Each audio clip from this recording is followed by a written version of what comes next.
ازيكم عاملين ايه؟ يا رب تكونوا بخير. كل سنه وانتم طيبين. لو زهقتوا من الكنافه والقطايف تعالوا النهارده هنعمل قشطه التمر الصحيه بس بجد خطيره.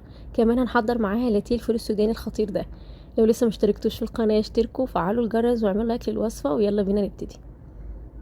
اول حاجه عندي نص كوبايه من الفول السوداني، هحط عليه نص كوبايه من الميه الفتره وهغطيهم وهسيبهم نص ساعه. تقدروا طبعا تغيروا نوع المكسرات زي ما انتوا عايزين، يعني تقدروا تستبدلوا الفول السوداني دوت بلوز او كاجو زي ما انتوا عايزين او اللي متوفر في البيت.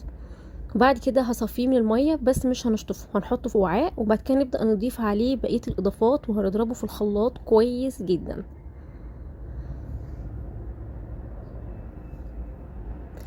هحط عليه معلقتين كبار من الزبادي اليوناني او اي زبادي انتوا بتستخدموها وكوبايه الا ربع ميه فتره، وهضربهم في الخلاط كويس جدا لغايه ما يبقاش فيه اي اثر خالص للفول السوداني.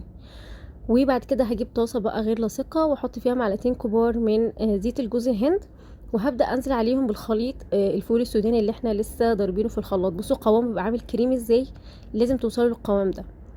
هسيب منه حوالي كده ربع كوباية عشان هنعمل بيها اللاتيه الخطير. هدي تقليبه كويس كده الزيت الجوز الهند مع الفول السوداني الخليط اللي احنا لسه ضاربينه في الخلاط. وهكون محضره عندي كده كوبايه من التمر منزوعه النوى، وهبدا اقلبهم تقليبه حلوه قوي وارفعهم على النار لمده 5 دقايق بس على نار هاديه جدا. اول ما احس ان الفول السوداني بدا يتشرب كده مع التمر وبدا القوام يتقل ويغمق شويه، هبدأ احط رشة من الهيل او الحبهان ورشة من القرفة، وهديله تقليبة تانية على النار برضو لمدة 3 دقايق كده.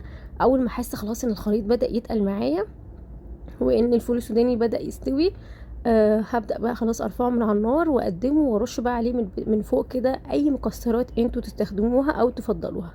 عشان نعمل لاتيه بقى الفول السوداني الخطير ده، فنجان هحط فيه معلقة من العسل او اي سكر انتوا بتستخدموه يكون صحي، وهحط شط القهوه اسبريسو بتاعنا واديله تقليبه، وهحط ربع فنجان من الفول السوداني اللي احنا لسه ضاربينه في الخلاط. هيبقى عندكم احلى والذ قشطه تمر صحيه خطيره بجد رهيبه. لازم تجربوها في رمضان، ولازم طبعا تجربوا معاها لاتيه الفول السوداني الخطير ده.